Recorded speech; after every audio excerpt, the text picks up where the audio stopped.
Hallo, welkom allemaal. Mag hij iets zachter? Hij staat erg hard. Leuk dat jullie er allemaal zijn. Welkom. Sorry, I have to do this in English. How many of you don't speak Dutch? Yes, that's nice. Who doesn't understand English? Well, that's nice. Welkom hier in Kazerne, Podium for Design. We're very proud to join the Dutch Technology Week. We believe in the strength of combining technology, design and knowledge. Our Eindhoven TDK.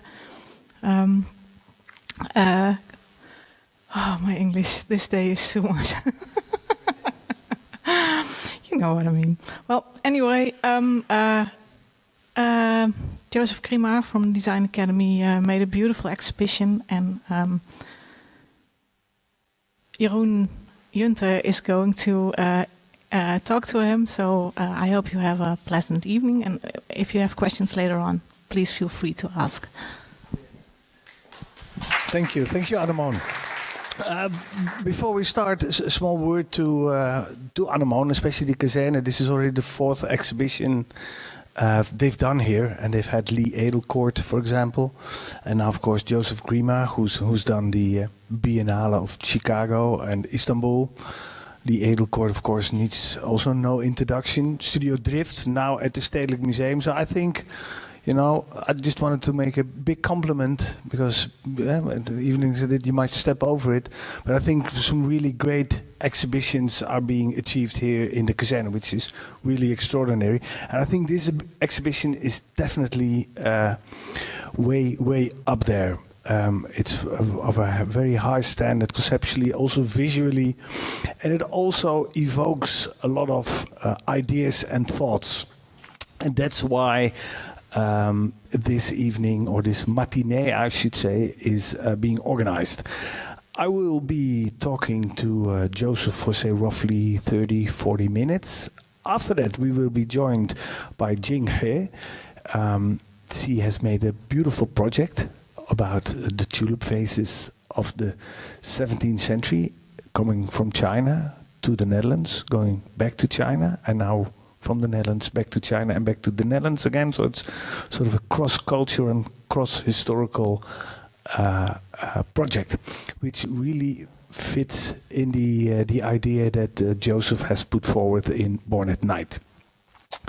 So, and that will take, all in all, say, roughly not more than 1 hour, and the last word is, as always, at the people at the bar, where we will meet.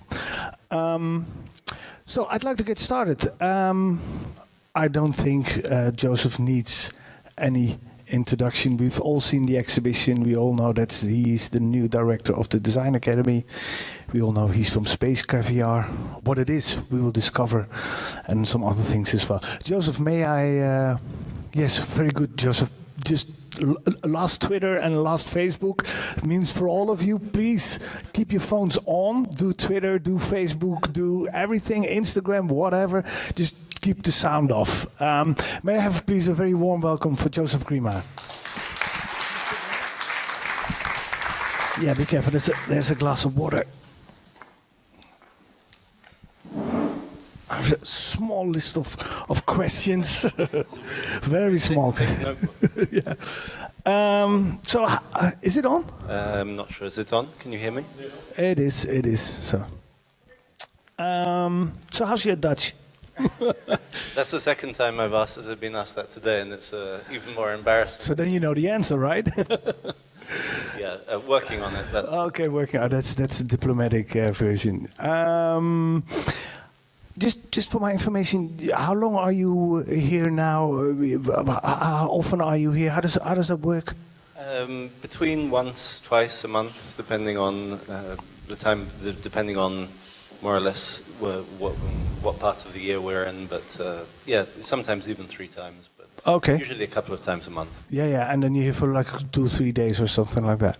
Yeah, more or less. It depends a lot. Next week I'll be here for 10 days in a row for the exams. Yeah, okay. That's what you mean with the time of the year. Okay, so that's and it's you like it still? I'm increasingly becoming an Eindhovener. Okay. Well, I got no idea what that means to be. Increasingly at home, but Because Eindhoven is, especially within the design community, is sort of a cross-cultural thing. Also, there are many nationalities here. So, but that's maybe for another discussion. Maybe at the bar later on. What it feels to be an Eindhovener. I think we can elaborate on that. Born at Night. The exhibition here next door. Well, like I said, it's a really interesting, thought-provoking exhibition, and it may sound as quite a silly question, but I think in this instance, where did the idea come from to make this exhibition? well, I guess it's obvious, but it was Born at Night. With a lot of booze in a bar, or I think it's interesting. You were in Venice, I believe, and the Venice Biennale, and there was one of the most interesting installations was actually in the Dutch Pavilion by Beatriz Colomina, who's an architecture historian and theorist, and it was on the topic of the bed. And she hosted a number. She brought in a bed and recreated the scene of John Lennon and Yoko Ono in the Hilton Hotel in Manhattan. In 1960, not something. Yeah, 66, something like that, and probably later 69. maybe. And she actually hosted a number of interviews and conversations on the topic of the bed in the bed. And one of the topics that came out was this sort of the situation of being in the bed, but also nighttime is a completely different phase of creativity and of inspiration from daytime. The kind of thoughts that you have at nighttime are completely different. But I'm jumping ahead a little bit to the kind of a finer detail. But to take a step back, the Born at Night was really intended as an experimental paradigm in doing research. And it was born a little bit almost, I wouldn't say accidentally, but incrementally from an opportunity that arose. We were invited to do a residency at M+, which is a new museum of design, art, and architecture in Hong Kong. And they annually, together with Design Trust, organize a fellowship to conduct research within the area, within the region around Hong Kong, which of course includes the Pearl River Delta, which is one of the main productive regions of China. And so details where to apply will be distributed by Joseph after the reading, because I see a lot of people like annual application. Exactly. I saw a lot of people like, oh, that sounds interesting. Please continue. Yeah, and I encourage you to apply. The idea was to attempt through this 6-month residency to try to see whether it was possible to establish a research methodology based on a number of rather unorthodox approaches to the observation of design. I mean, the analysis and the kind of theorization of design processes, which is of course something that the academy is something that happens very much at the academy. There's a lot of thinking of attempts to project design into I think that's really where the academy has, over the last 20 years, succeeded in establishing itself on a global playing field, is in terms of pushing design outside of the comfort zone within which it resides, or it tends to kind of stop, and to displace it into a more kind of critical, a territory of critical analysis and critical evaluation. And I think that that's something that has really flourished here within a very specific realm, which is attached maybe to a tradition of decorative arts and of a certain tradition of European creativity. But at the same time, I think there is, in the kind of increasingly globalized landscape within which we operate as designers, there's a need to also kind of introduce a little bit of the sort of these critical attitudes of observation into a broader territory, and to understand how we, as sort of designers operating within a very specific realm within the European tradition, are going to address really, I think, epical changes that are happening on a global scale.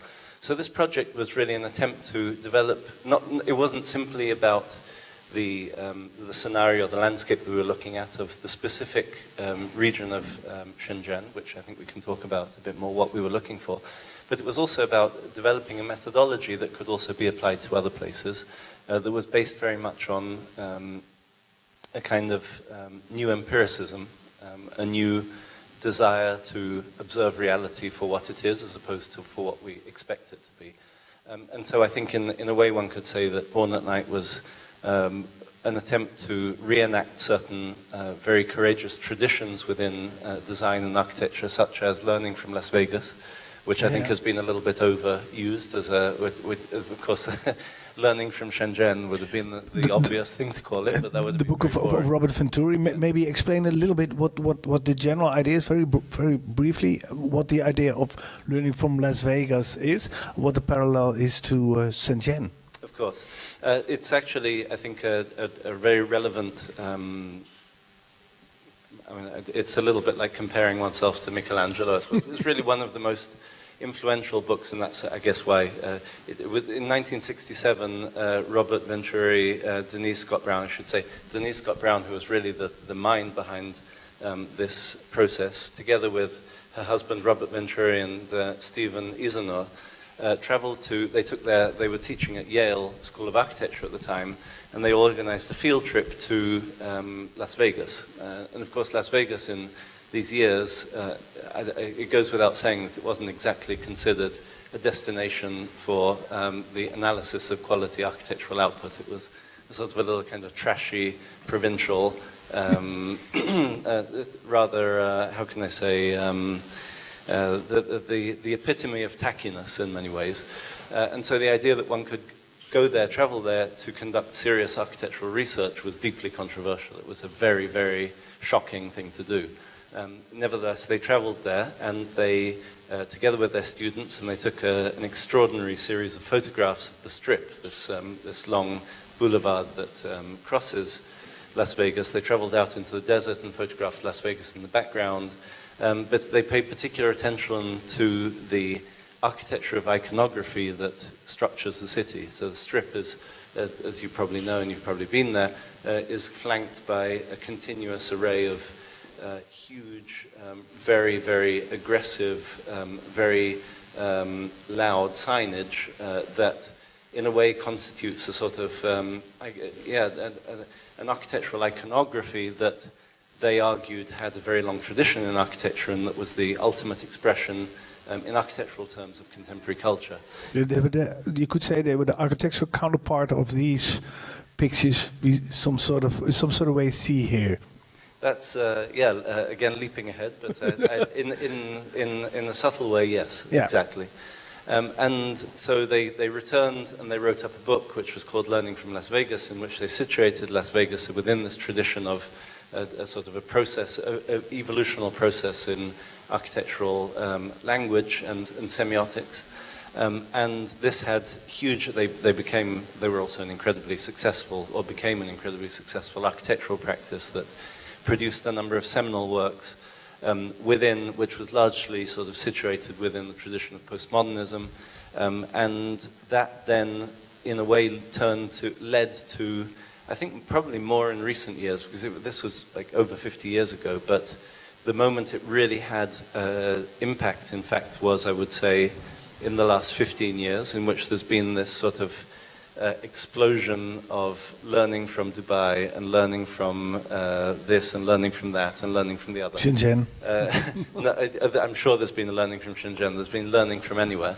But this idea that, in fact, a certain idea of abandoning any assumptions or preconceived notions about a certain place, traveling there and observing reality on the ground empirically and attempting to bring that back into the context of design theory was a very powerful formula, and that's what the project in the end ended up being most influential for. They won the Pritzker Prize subsequently, or rather, Robert Venturi won the Pritzker Prize. Yeah, exactly. Very controversially.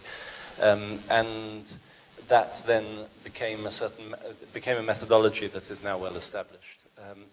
More established within architecture than in design, which I think is one of the things that we were interested in observing through this project. So, yeah, that's the kind of the genesis of this idea of the. It's like almost like copying, to keep it in the subject of the exhibition as well. Copying and improving and twerking and adapting to an idea of Venturi. Did you know when you came to Shenzhen that market was already there, or is it something that you sort of explored and encountered while visiting? This is Shenzhen, by the way, we see behind us. Oh, yep, yep, Shenzhen. So did you already know there was this market, or was it something that you came across during the research? Actually, in Shenzhen, there happens to be a very interesting and influential design by an architecture. It's actually called the Bi-City Biennial of Architecture and Urbanism, and it's shared by Hong Kong and Shenzhen. So it's one of the only biennials that is situated in two separate cities, and that it kind of acts as a cross-border cultural event. And so, in fact, I had been involved in pretty much every edition of of this Biennale since 2003, I think, or more or less 2003 or 2005. And so I traveled there many, many times, and had also done another project there previously. And so, in the course of traveling there, I had had the opportunity to observe the marketplace. But in fact, the impetus for the project came from less from I think the existence of this marketplace is very well known, but the idea here was actually to kind of try to find some sort of vector through which we could. There could be a fresh look could be taken at the question of design within the Chinese context. Yeah. And this is it's. Can you describe the market? How big is it? I mean.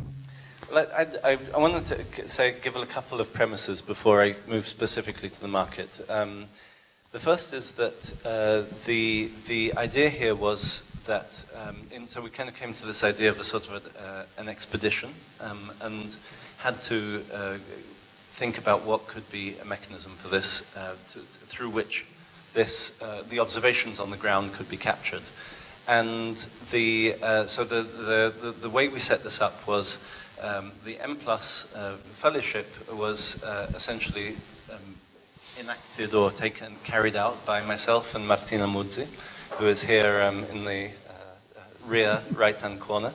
And we work together in Space Caviar, which in a way is, in terms of design studios, a little bit an equivalent of trying to create an experimental platform through which this kind of research could take place. So the studio is attempting in a similar way to reinvent what it means to, or not reinvent, but to kind of propose models through which this kind of research can be formalized and conducted and presented as well. With a degree of systematically, sometimes more, sometimes less systematically, but and a sort of ongoing process of absorbing and capturing knowledge.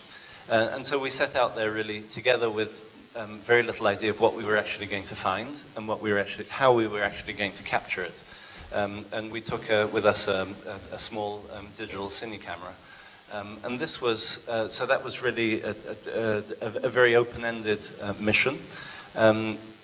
And we began to simply collect material and to establish relationship and to collect footage, I should say. Yep. But most of all, before kind of collecting footage, to begin to sort of speak to people and to try to understand how how this ecosystem operates, how it works. That's my Zoe remind.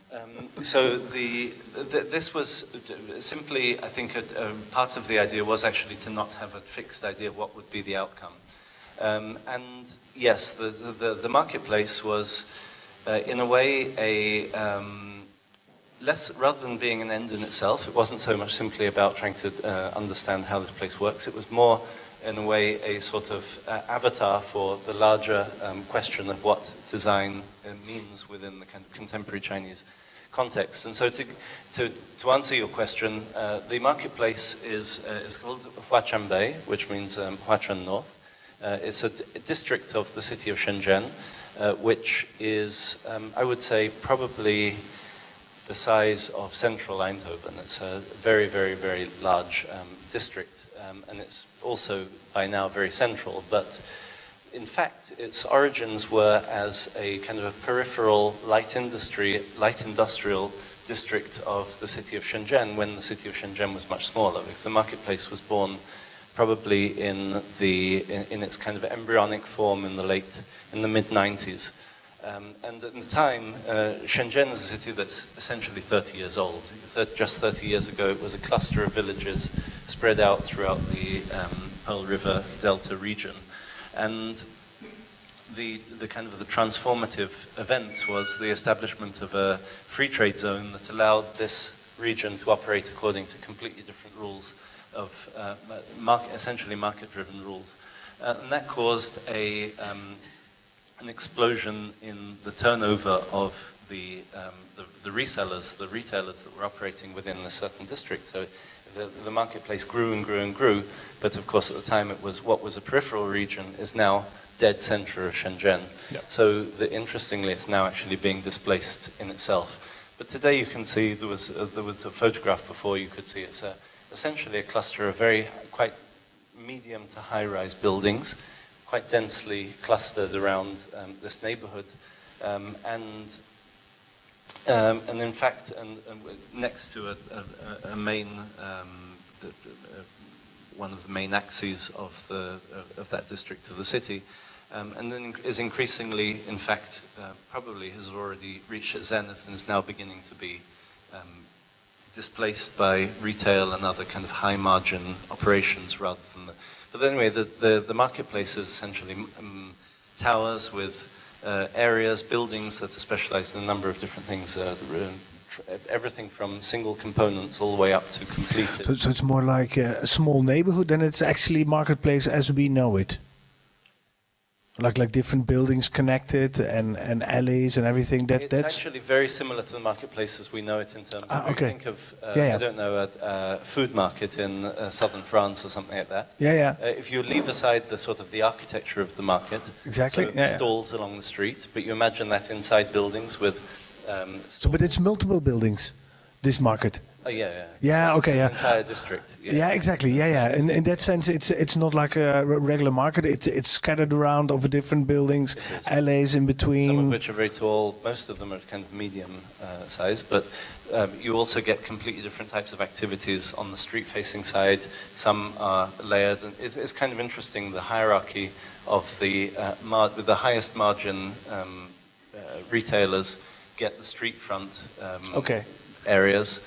And then as you go into the building and you go higher and higher up to the less accessible areas, not only do the stalls become a little bit more informal and they tend to sell, I don't know, recycled electronics rather than new, but they also become a little bit more anarchic. So like when you go into the sort of back streets and go up some of the buildings, you kind of suddenly the air fills with smoke and they start smoking indoors, and it's a lot less regulated in terms of the, so it's an area of extreme density and extreme intensity in terms of trade and in terms of the speed at which things happen. But the characteristic of the marketplace is essentially that any single component or any single assembly of components can be purchased on the spot. But it's unique in the world. It's like being inside an Amazon warehouse of electronics. Where you can really, like any idea you have. Yeah. And it's interesting, in recent years, a number of primarily Western entrepreneurs have tried to set up hacker spaces within the marketplace on top floors and sort of plugging them in all over the place. And some of them are doing relatively well.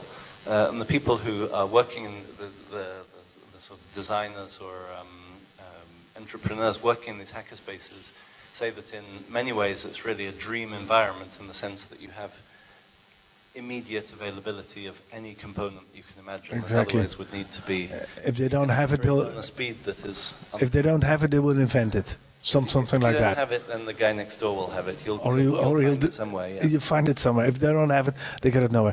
Is it unique in China as well? I think you don't have a place like this anywhere in the world, but is it unique in China, or do you have is it something really that's only in Shenzhen, because Shenzhen is this industrial hub? I think the Chinese, they sort of started it just to annoy Hong Kong. That's I read that somewhere.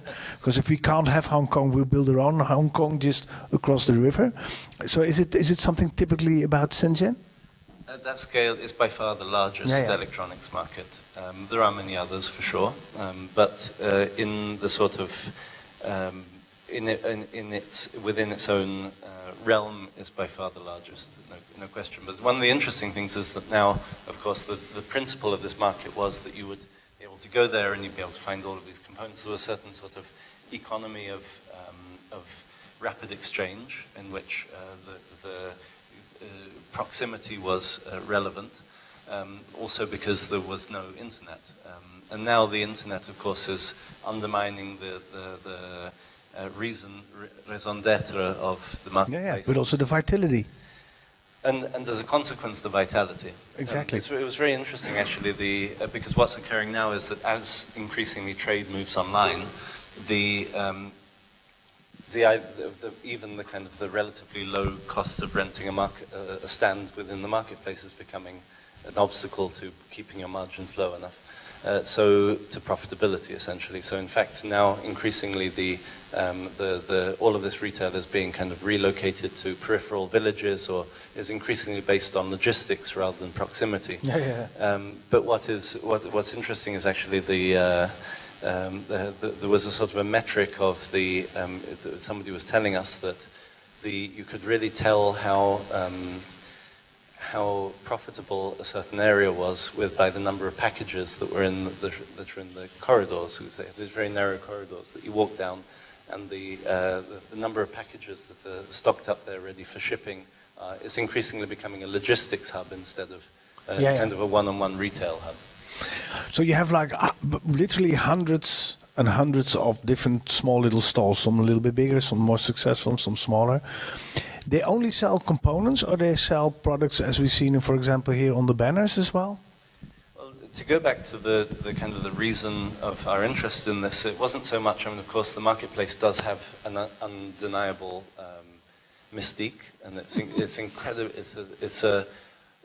It's actually very difficult to see, which seems like a paradox. But as soon as you step inside the buildings, the bombardment of impulses, of sensations, of stimuli is so overwhelming. Like in lights, in colors, in sounds, in overwhelming sensational overload, and this became a sort of one of the things that it's a little bit like going into an extreme environment, like the North Pole or the deep Mariana Trenches or whatever. You need to be kind of equip yourself physically in order to be able to register what you're seeing. Like seeing things is incredibly challenging. It's also incredibly exhausting, I think, Martina. It's like you go into these places and you're just completely drained of the demands that it makes of your cognitive apparatus is so extreme that you kind of melt down, and you fail to big kind of keeping your critical abilities within those environments is. So you have to go back and back. So you have to spend time. You have to sort of accustom yourself, and you also have to simply stop moving around and just concentrate on a single scene for a certain period of time. And the thing about this environment is that it operates on a very specific sort of, one could say, almost in a linear process of growth of scale, where yes, all of the individual components are for sale, but then you get a number of businesses whose job it is to either invent or design or assemble or manufacture all of the kind of certain clusters of elements, like modules that maybe, I don't know, have some sort of amplification function. And it can be anything that needs amplification. You kind of buy or a Bluetooth function or screen or something. So something that's greater than a single component, but lesser than a finished product. Somewhere in between those two. And almost anything in between you can get there. Yeah, and then there's the kind of a third level of manufacturers who present instead finished products. And they have probably a number of suppliers upstream from them who have the sort of semi-finished products, and then upstream from them are the individual components. And so this sort of stream of availability of components at different levels of completion is one of the things that was interesting to us in design terms, because it completely breaks down the notion of individual authorship. And this was, rather than any kind of particular technological innovation or form of progress, what we went to look for there was, in fact, a new paradigm of authorship in design, which is not so much reliant on the sort of the heroic figure of the designer that we've cultivated, that we, as we were saying at the beginning, that we were, I think the Academy itself was really successful in establishing and creating an economy around. But we were interested in the idea that, in fact, this alternative economy that has risen up, and that many of us as designers, we see this as a threat. You say, oh my God, I create this beautiful chair that took me years of research and testing materials and defining forms and building up a certain sort of, how can I say, specialism around this industrial product. And then I see it on Alibaba 5 days later at half the price. Yeah.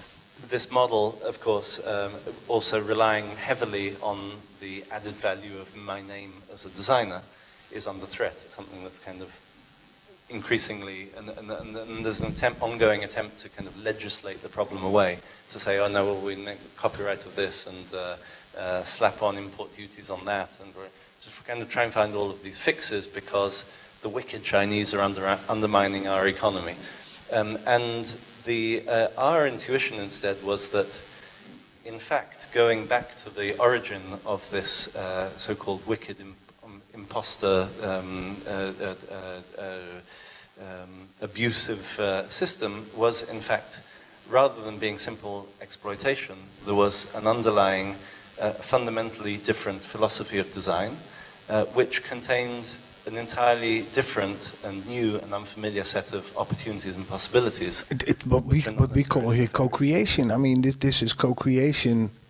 That's an interesting point. Almost open design in its most purest form. Exactly. So that was one of the things, one of the first things that actually going there and spending a bit of time on the ground, the first thing, at least for me, that was most shocking was how all of these very beautiful and abstract ideas of co-creation and open source design and so on, and a certain sort of radical ecology and so on, the archetype of sustainability, and it's completely normal there. It's like all of these ideas that we think are just so unbelievably advanced that we need to write PhDs about them are actually day-to-day practice. It's fully implemented, and it's fully already been fully absorbed into the economy. So that's the kind of reality check number one, is that if we're going to be talking about these in idealistic terms, then maybe we should be actually observing the places where it's already being, where it's already happening.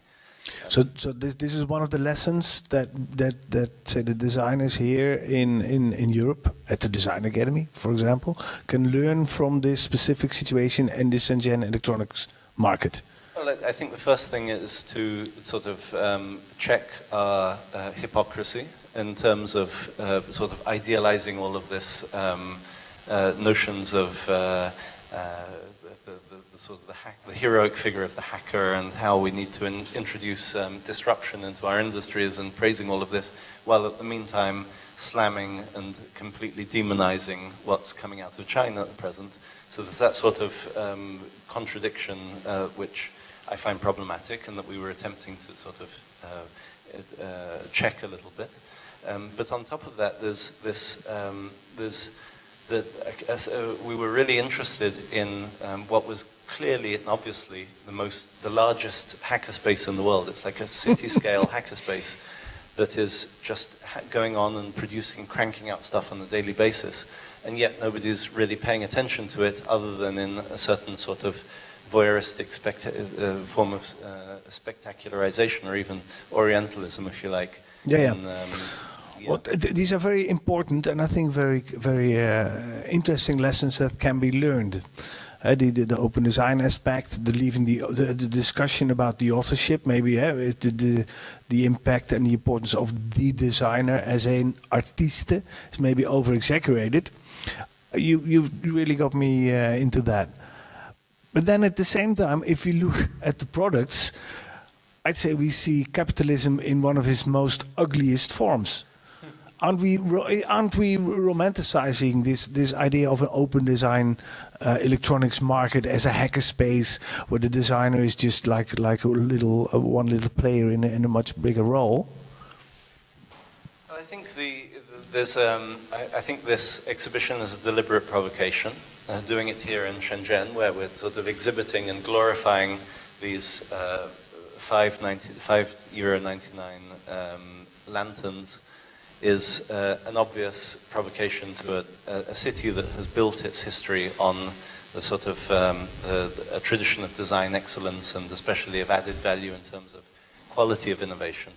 The point here is actually not so much about the form, but about the underlying set of relationships that lead to the existence of a certain product.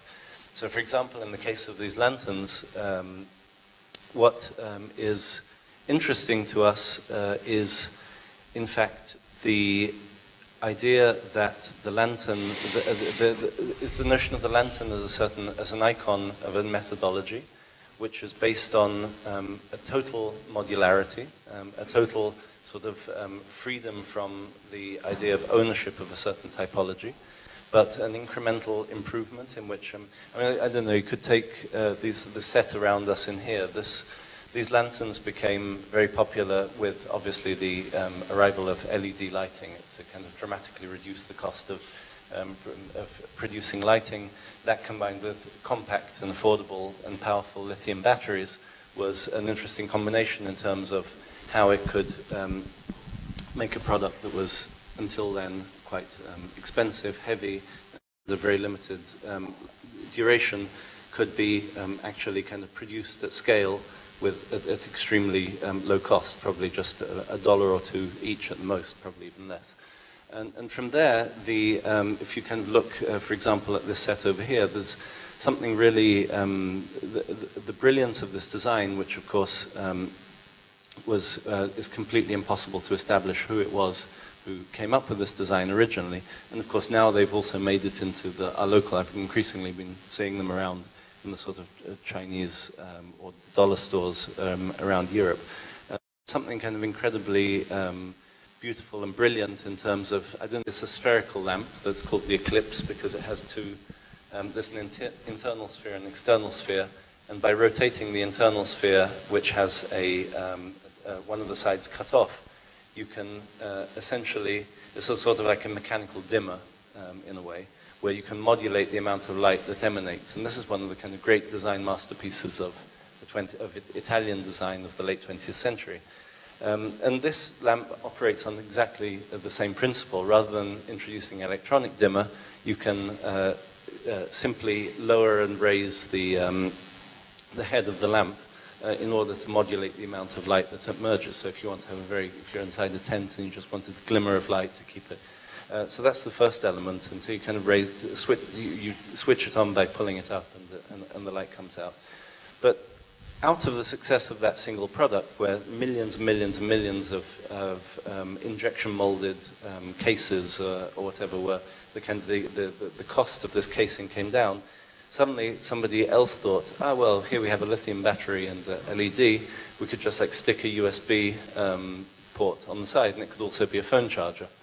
And then somebody else thought, well, I've got this guy who's like a supplier of, and these are all conjecture. I have no idea how it actually happened. So these different people who work in different places in this market, they all collaborate and they start, designing is not the word, but developing new products. It's completely possible that, in fact, it came from a completely different region of China. Yeah, the principle is the same, where another guy who has like a supplier of, 10-watt solar panels stuck a panel onto the top. And so some of these, you can't see the tops in here, but like this one back here actually has a little solar panel. So if what you need is a combination of a solar panel and a lamp, then you just, that's your thing. And then somebody else stuck a disco ball on top. Yeah. And then, so there's kind of But iteration. Exactly, but in terms of quality, there could be something added to it. Because they look pretty, vulnerable to me. Yeah, no, they're completely, but that's not the point. It's not so much about the aesthetic of, I mean, exactly. there are some that we included also for aesthetic reasons. For example, Hello Kitty we considered okay, now we've seen the taste of Joseph Grima. But it's more the idea of a product that in a way, so you could say sort of has a certain, embodies a certain, I guess you could say a certain design equivalent of relational aesthetics in art. It has a certain meta functionality that in a way is only possible as the expression of an extremely complex network and a set of relationships between individuals. Those are interesting lessons to be learned. How are you going to incorporate these lessons into the Design Academy? I mean, how does this exhibition, this is the first time that you sort of publicly manifest yourself in the Netherlands, and especially as a director of the Design Academy. So to wrap it up, what are we going to see of these lessons at the Design Academy? How are you going to incorporate those? I think there are two aspects to this. The first is really on a sort of on a critical level, on a critical plane. I think that we need to question the implications of the idea of design that we currently embody as an institution. I think we need to question this urgently for the sake of the students themselves, because there is a very strong possibility that we're condemning ourselves to a degree of irrelevance that will be economically unsustainable in the long term. And we need to begin to think about how we're going to really operate at a certain kind of scale of the network within the design environment, in which we're going to be less attached to a sort of an individualistic push towards establishing our own names, and instead act collaboratively in order to become relevant to a set of problems that go well beyond whether the chairs that we design look good or not. This is really, and the scale of these problems is such that there is no individual who is going to be even remotely relevant. And we really need to think about how we're going to create a much more complex apparatus for addressing these problems than the ones that we currently have. So in that sense, is to break away from individualism. And I think, I think the film in a way is a better expression than the exhibition of the idea of kind of a productive collectivity, of a sort of a symbiotic design process. So it's a pity. I'm sorry for those of you who haven't seen it that you can't. It's going to be on show here tomorrow and the day after, so, plenty of time. I think the exhibition is incomplete. In that sense, you very much stick to the tradition of the Design Academy, where the students don't, they're not educated in skills, but in the mentality. And again, it's like you said, I think I read it somewhere that you said like the Design Academy is sort of designing design. And in that way... that's the point. Okay. But I just wanted to add the second, that is, okay, yeah. I think we also need to rethink how we conduct research as an academy, because there's a very strong risk of what they call confirmation bias in psychology, where you're convinced that you have reality and that everything becomes evidence of your pre-existent convictions. And I think we need to develop new methods of empirical research that allow us to really kind of go directly to the source of ideas that are going to help us redesign design in the way that you just described. Okay, breaking the bubble. Absolutely. Yeah, okay. So cooperation, co-production, the designer as a team player, and breaking the bubble. Okay, now we know. Now we're going to watch it. We have another guest here. We've invited Jing He. She graduated 2 years ago with a very, very beautiful project. Like I said, the starting point are the Delft blue vases. And it's a project that goes to China, that goes back to Europe, that goes back to China. So we see some of the elements that Joseph just described, what's happening in Shenzhen on that market, actually already have a tradition of more than 400 years. Jing, yes, there you are. Can I invite you to take the stage? Can I have please a warm welcome for Jing?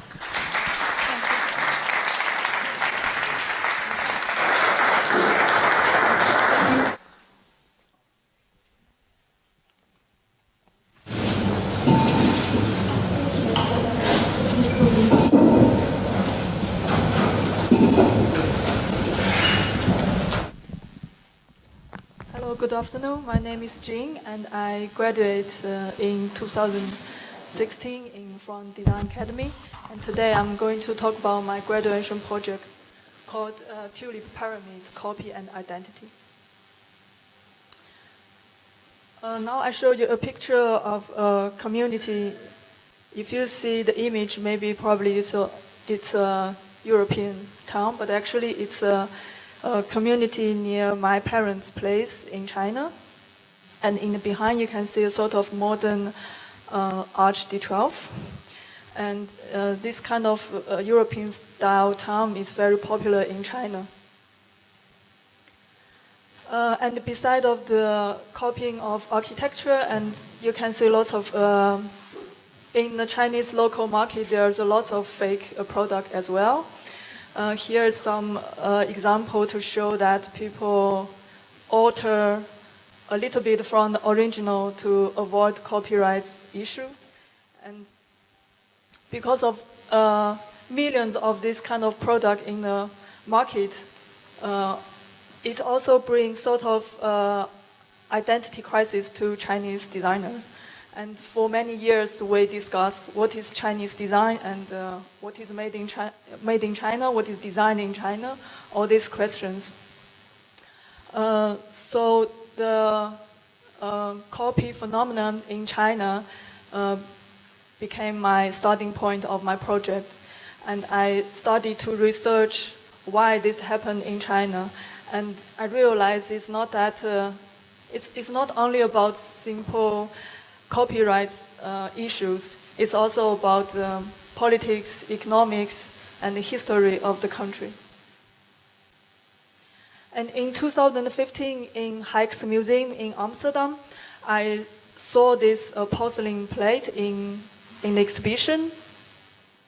It's a plate ordered by European customer in 17th centuries, but made in China. As you can see, the detail is a hybrid of European and the Chinese style. Especially the center pattern in the plate. For me, this dragon is totally Western style dragon, and the style of drawing is Chinese style. And you can see there's two wings with Latin words. So later I just curious, like why this pattern, and I find many different historical sources behind it, and it's totally a hybrid. But another interesting I find is actually this pattern was quite popular in 17th centuries, and a lot of potters start to copy this pattern as well. And you can see that the words in the wing, it appeared in different objects in the 17th centuries. And because of the misunderstanding, so the meaningful symbols gradually became pure decoration. So later I found out that my project is not about judging copies good or bad, or try to define what is original or what is fake. But I really fascinated by the creativity from the process of copying. And I really want to learn from the copy phenomena in China and try to develop a design method from it. Here is a famous tulip pyramid made in the 17th centuries by Delft potters. And you can see this object in Hikes Museum. It's very large vases, about 142 centimeter high. If you really look at the details, all the patterns are sort of Chinese style, like two Chinese women, three Chinese women like chilling in their house. And on the top is a statue of Mary Queen. So I researched the history of these tulip pyramids. So in the 17th centuries, a Dutch traveler, they traveled to China and they saw a porcelain pagoda in a city called Nanjing. And they really fascinated by the building. Later, the Johann Neyhoff drew the illustration in his book, and the book published in the Netherlands, and the book was very popular at that time. And because of their traveling, and they started to imported Chinese porcelain objects to the European market, and immediately become very popular in the European market. But because it's very expensive, so the potters in Delft, they try to use ceramic to copy porcelain. That's how they invented Delft blue. But also in this tulip pyramid, they try to copy the form of the pagoda. And because they didn't know the meaning of pagoda is sort of Buddhism, religion, symbolic architecture. They just copy the form and turn into a very practical, functional object, vase.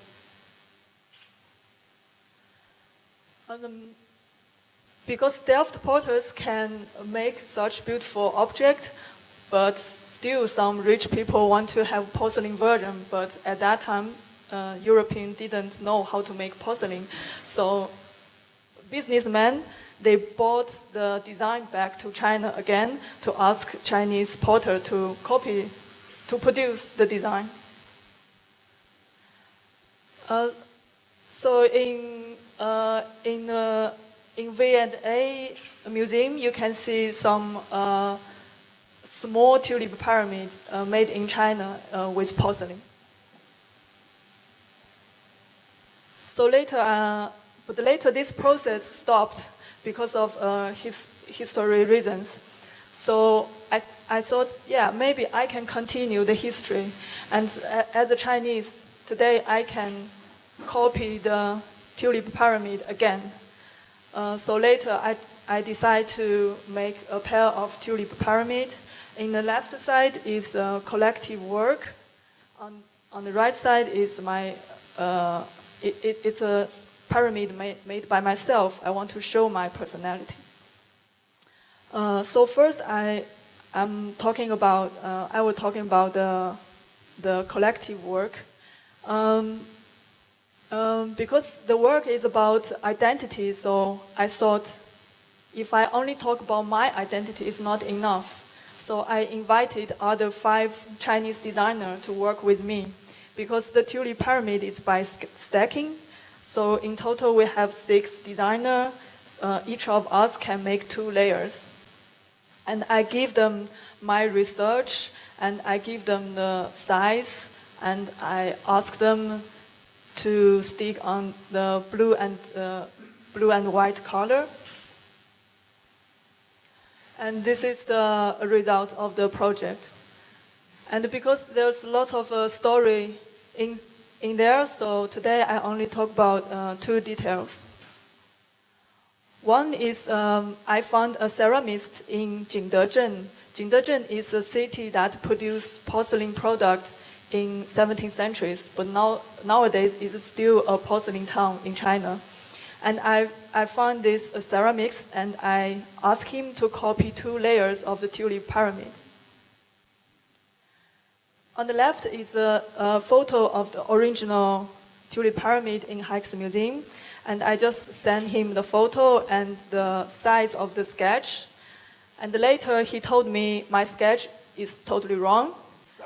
And he showed the drawing in the corner and he said, this is the correct form. And I really didn't notice in the beginning.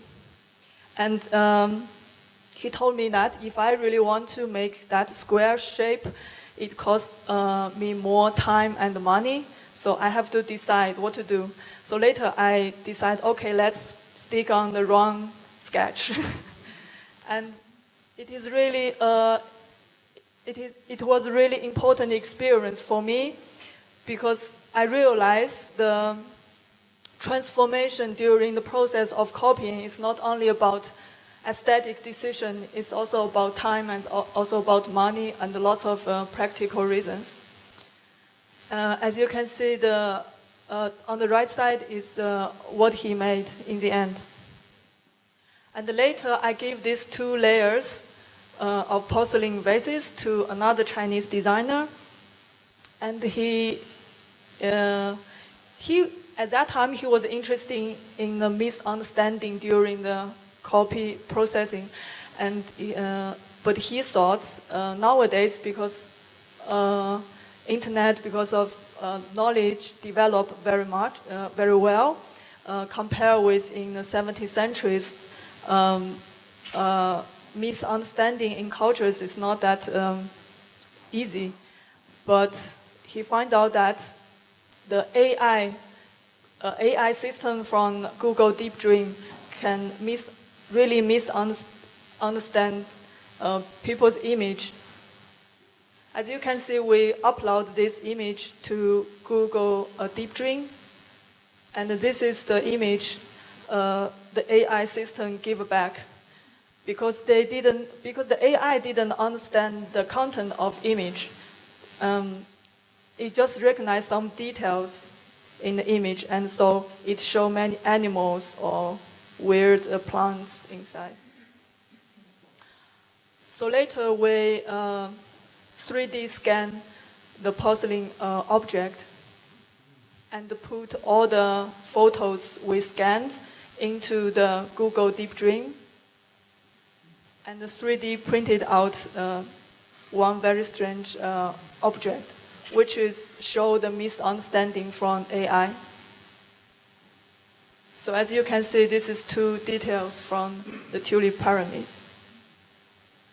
For another one, I want to develop my own design method that copy famous Dutch designer. So I choose 5 Dutch designers and analyze the elements from their work and try to use it in my own work. Here is an example how I copy Helle Jongerius. I designed a matrix and analyzed the element from her work to mix up with my works and tulip pyramid. And out of this table, I generate many drawings, and later I choose drawings to make objects. So in the end, I make this one. Here are some photos I show in different museums. And currently, if you want to see the project, you can go to the Ceramic Museum in Prinseshof in Leeuwarden. Interesting thing is the title of the exhibition called Made in Holland. I feel that my project has been digested by Dutch culture. Okay, thank you. Thank you.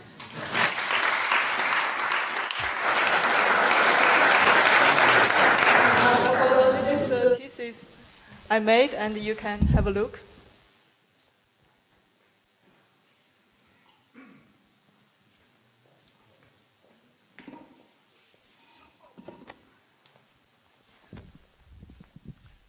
Thank you, Jing.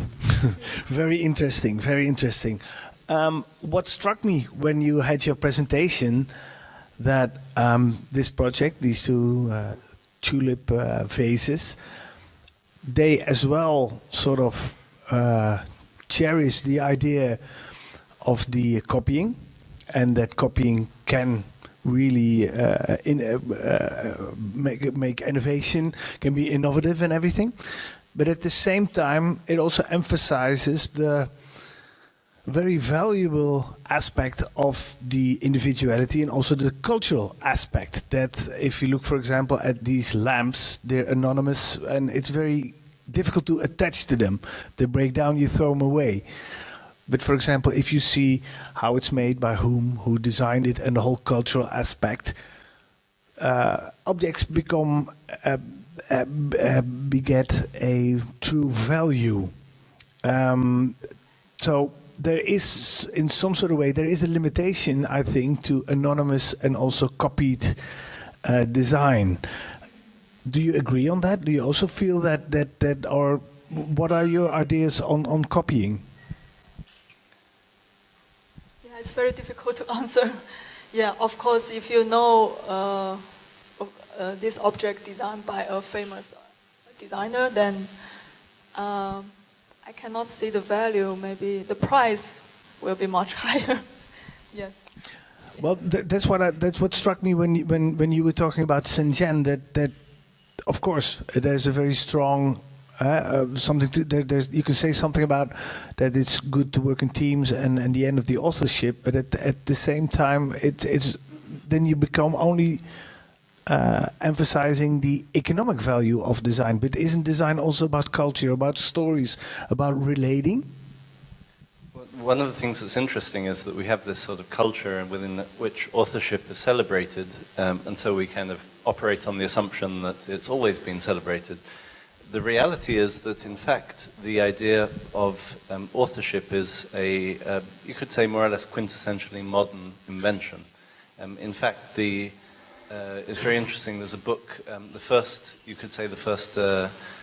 historian of architecture was a guy, an Italian called Vasari, who wrote a book called The Lives of the Painters, Poets and Sculptors, which became very influential in the more or less 16th century. And he was, the premise of this book was that he was completely shocked by the fact that no history existed of the authors of the great monuments of Italy, the Duomo di Milano, Certosa di Pavia, and so on. Nobody knew who had actually designed or constructed these buildings.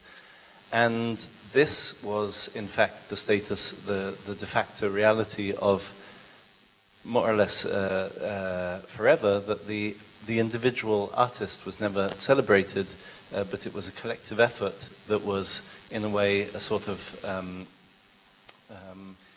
concretization of a concrete expression of the social structure that produced it. It wasn't the sort of elevation of, because there are very, very, very few cases in which this individual authorship actually corresponds to reality. It's almost always a number of people, of whom one has been taken and elevated.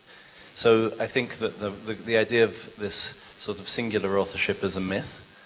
It's an invention that also corresponds with the emergence of capitalism, of an economy that is based on the principle of added value through what we would now call marketing, but of course at the time was called something, wasn't called anything because it wasn't formally recognized. It's not a question of expressing a judgment of whether that's good or bad. It's a question of recognizing that, and this is the problem, that the idea that this small bubble that we exist within which design operates today is only a fraction of the many, many possible realities that design could embody. And we have to really learn to look a little bit like, as your project does, really find points of escape which will open up our potential, because otherwise we're really screwed. Okay, but authorship doesn't necessarily have to be just for one person. I mean, with authorship, I mean the context of a product. If you see, for example, the Delftware, if you know that it actually comes from China, it was copied and then was copied back again. Those kind of layering of a product, where it's come from, the materials that are used, the techniques that are used, that's something that lacks in these products. Isn't that? So I'm not talking about authorship in one person, but that whole layering, that whole context of a product, isn't that what makes a product special? And don't we need special products? Isn't it something we need? Well, these are, I don't see any difference. These are copied back and forth, maybe not from Delft to Nanjing, or I'm sorry, I can't remember what the city was in China, but they're copied from one side of the street to the other, and I don't think that... yeah, but it's untraceable. It's sort of irrelevant and intraceable where they're copied from. And why is that relevant? Well, like I said, that's when products become, then you attach to it. I don't attach to a lamp like that. Like I said, if it breaks down, I throw it away. But if I know... That's a completely different... I don't think the methodology of production, that you're talking about something different, which is the sort of the material qualities of a product. But if you think about, okay, let's frame this a completely different way. Imagine we're a TED Talk, and we are here to celebrate the delivery of light to an entire continent. And let's take just two simple examples of this. We could take any single design product, I don't know, the most brilliant design of the work of design that has emerged from the Dutch design scene, compared to a product that has delivered light to an entire continent by creating an economy of scale that allows a lamp that is incredibly durable and incredibly economical and incredibly versatile to be sold in the millions at less than $3, $4. It's very easy to imagine the TED Talk which would get the round of applause. Is it going to be the kind of elaborate, poetic, material, experimental project, or is it going to be the one that has actually transformed the lives of millions of people? And this is the problem. Like if we're analyzing things from the sort of the perspective of our own sort of poetic sensibilities as designers, this is extremely easy to shoot down on the stage of public opinion. Whereas if you take a product like this that has changed the lives of literally millions and millions and millions of people, not because it's a brilliant, beautiful, these people don't put it in their living rooms because it looks good. And this is the problem, that we have such a dramatically limited ability to evaluate the value of a product or how it arrived at being useful to us. That is completely shocking. I mean, it's extremely, I think, almost saddening that this is still the level. How can that be changed? Well, this is the point. I think that the way that it changes is starting from schools, starting from expanding our vision of what we should be dealing with as designers, not worrying about the hue of the lining of our chairs. The reference to the Eames chair that is within it. Yeah. And beginning to think about what it is that actually we are able to contribute that is urgently needed. And I think that, of course, there are all sorts of things that one could question in terms of, I don't know, recyclability of Shenzhen's LED lamps, but in terms of the impact that they have had on the quality of life of people is I mean, it's going to be pretty hard to find something coming out of the academy today that is going to be able to face up to that. And that's not to say that we need to kind of appropriate the metrics of, you know, like how that we need to be sort of designers as problem solvers. I'm not actually in favor of this idea, like, okay, we need to kind of invent the latest thing that's going to kind of save 1 million lives or whatever. Yeah. But I do think that we need to reevaluate whether we are actually having any sort of useful impact on reality. And we can do that in many ways. We don't need to kind of, this is a very simplistic example of that, but it's nevertheless a useful one.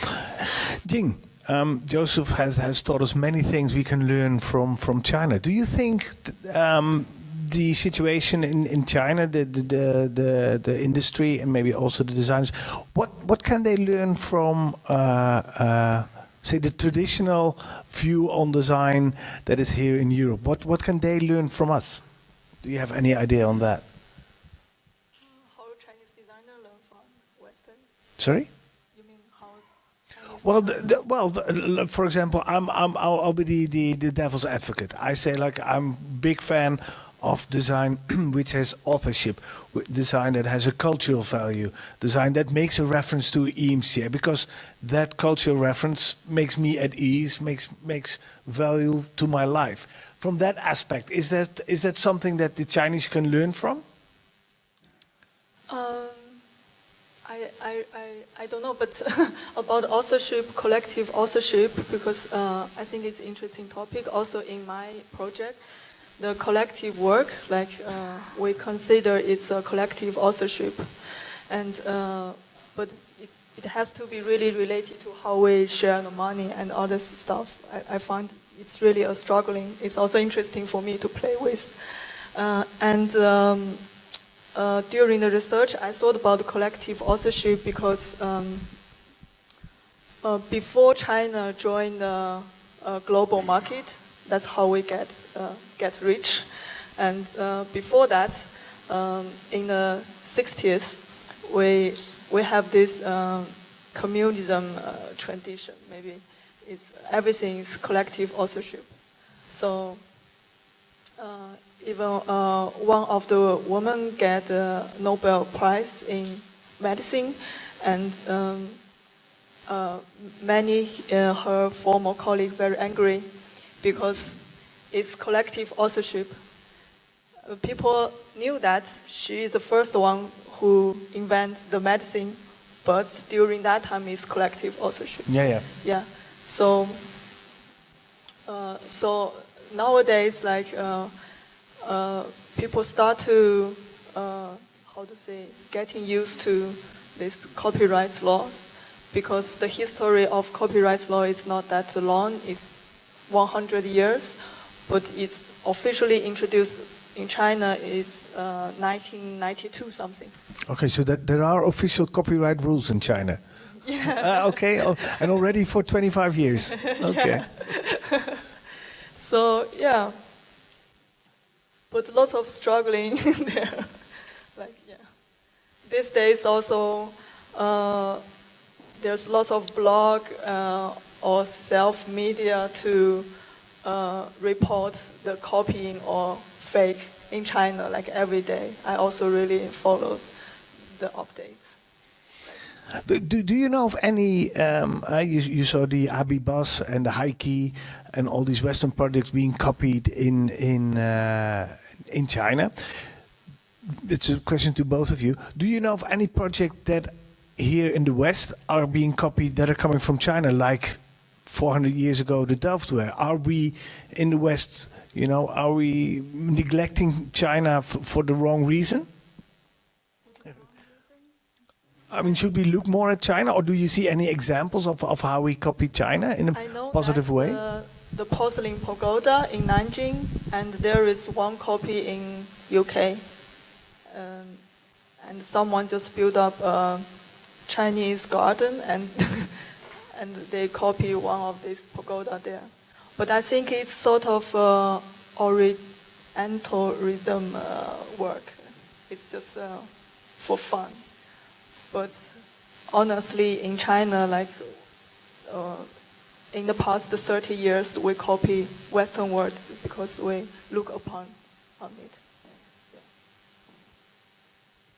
There are actually some examples, very recent, of literal Western, it's difficult to say exactly where they're coming from, but the most advanced drone company, consumer drone company, is DJI. The most successful. It's essentially monopolized the market, and that its headquarters are literally 200 meters from the electronics marketplace, and a couple of kilometers from the electronics marketplace.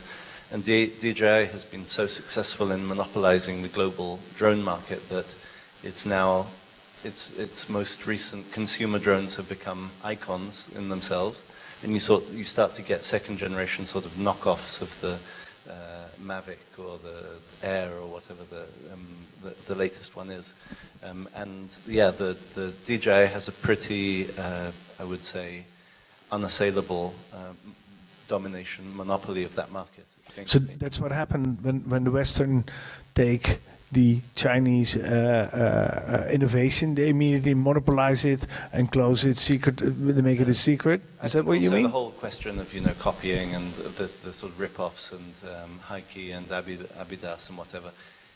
It's exactly what happened with Japan. At a certain moment after the Second World War, there was a sort of reliance on technological appropriation in order to be able to become competitive within the market and to undercut costs in order to undercut rivals, more established rivals. But of course, that was a brief period, and then Japan in, I don't know, cameras, automotive, more or less everything became the global. The dominant global force, and I think it's pretty obvious that China will, from being a sort of a lagging behind that needed to catch up by copying, that's an intermediate phase towards total domination of more or less every technologically driven market, and probably, and as a consequence of that, also art and cultural production and so on. So the 21st century will be a Chinese century? It already is. It already is. You agree on that one? Yeah, but sometimes I feel it's really about capitalism market, because Isn't that why China is becoming like dominant, because it finally turned to capitalism? yeah, I think so, because that's how we start to develop very fast, because we join the global market and we have cheap labor. But from 2008, we're not that cheap anymore. No. And so many companies moved their factory to Vietnam, to Cambodia or somewhere else. So that's also brought a big problem to Chinese government. Like, we try to transfer made in China into designed in China. But it's also a very difficult process. And in that process, final question, Joseph, is there nothing they can learn from us? Because we've looked so much now what we can learn from them, but in that process becoming, like a design-driven country, which Holland officiates itself, at least, to say the least, as itself like that. What can China learn in that process from us? Well, I like how when it's you use two words, learning and copying, and maybe you need to explain the difference between the two. That's a good question, though. You caught me a little bit off guard here. I must agree. I think in learning there is some sort of a two-way exchange, and copying there's also a little bit almost like a negative to it. You take something with copying. You only take. I think with learning there has to be some sort of an exchange.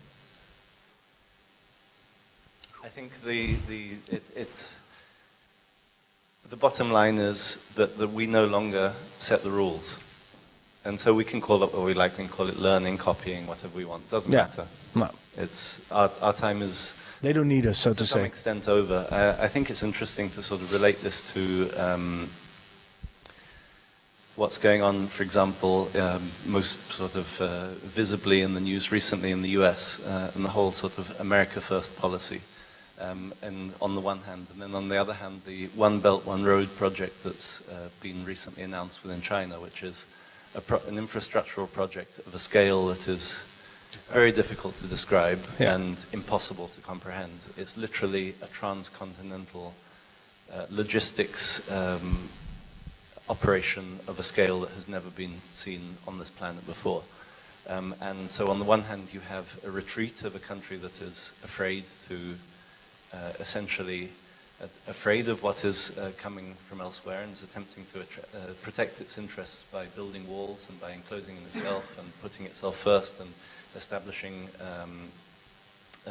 various forms of embargo and taxation and so on, and another that is reaching outwards towards to kind of expand, to push outwards its influence and of course, I mean, there's a hegemonic dimension to that, but it's not dissimilar from certain kind of hegemonic tendencies that we, as a continent, displayed in the past. I think, as always, it's a matter of simply observing history and understanding that everything that we see has more or less played out before. There's very little new about what is happening to us now, and we can use whatever terms we like, but that doesn't really change the facts on the ground. And if we want to retain kind of leaving behind the question of whether we're Dutch or whether we're really thinking of ourselves as designers in a global landscape, of which we're in need, there is a need to kind of not, with no single individual, no single country, no single profession will save itself, but there's an increasing need to address some very pressing problems that transcend boundaries. Then we need to be able to leave behind the sort of regional interests or professional interests of any single group and act collectively. And so I think that's something that that we've forgotten a little bit about. We've sort of celebrated and idealized this heroic notion of authorship, and there are other places in the world where it's been a little bit, where there's still some sort of recognition of other forms of practice that can be useful to us. So I think that's what it's all about. You've sort of summed it up for me. I think especially, the looking back to history and what's happening now has already happened 400 years in a totally different way. And this cross-cultural exchange of ideas, learning and copying is what this new century, where China will play a major role, will be essential in. As always, the last question is, of course, to the audience. Anybody has a question to the one or two speakers here? There's one question over there. Yeah, maybe speak up a little bit so we can understand you. I was just wondering where you find a place or the role of cultural appropriation when authorship and copying is emerging together? That's an interesting question. Are you allowed, as a Westerner, to sort of take or look at the Chinese culture and appropriate and make it to yourself? And that's. I don't mean specifically Western people, but like any culture taken from any other person. We saw that in history. Yeah, I was trying to take it back to the table here, but of course, any culture. Is it okay to sort of take something from a different culture and then copy it? What are your feelings on that? It's okay. It's okay, but yeah, sure, of course. But maybe important for me is what's the reason to do that? Yeah, like why we have to do this combination. What I really appreciate from the history is it's a very natural process, and people always have their own reason to do that. Sometimes maybe it's conscious, but sometimes unconscious. So. Yeah. Well, I think what my idea would be is that within cultural appropriation, there always has to be a difference in power structure, and usually when cultural appropriation becomes problematic, it has to do with differences in economic power and access to knowledge. Yeah, but some problem is it's not really about design, but it's also about other elements. For example, recently there's one American girl show that she dressed a traditional Chinese dress in Instagram or Twitter, I don't know, and many Chinese on the Twitter became angry, like said stop copying or stop using it without knowing the history. But also other users also fight back that this is just for beauty, this is just enjoy the other cultures. So yeah, this argues really not about design. Well, it touches the subject of design as well. Maybe sometimes about nationalism or some ego stuff. I think it's a very, very interesting question. I think it really is an aspect of copying where we might have to delve in another time, because then we get in a whole different discussion with all sorts of angles, and before we know it, we'll be talking about Black Pete, and we definitely don't want to do that tonight. We don't want to go there. I think it was a very interesting evening. Joseph, thank you so much for broadening our vision on China and on copying and on learning and seeing what beauty can be within these very simple or simplistic, I might say, objects, and that there's a whole story behind it of innovation and co-creation, things we strive for in the West, but we still haven't achieved. And thank you, Jing, for also a very interesting historical lesson about Delftware, and that it's actually been going up and forth from China, and that it's in some sort of way, it's almost history repeating itself once again. So thank you so much, Joseph, Jing. Thank you, Anemone, who keeps on working. I hope to see you at the bar in a little bit later on, Anemone. Thank you to Kazerne for hosting this evening. The show, Born at Night, will be on till, I think, 22nd of September, something like that. Roughly end of September. The movie is here every day, so there's no excuse if you haven't seen him to go see it tomorrow or any day soon. And as I said, the last word is at the people at the bar, so hope to see you there. Thank you so much.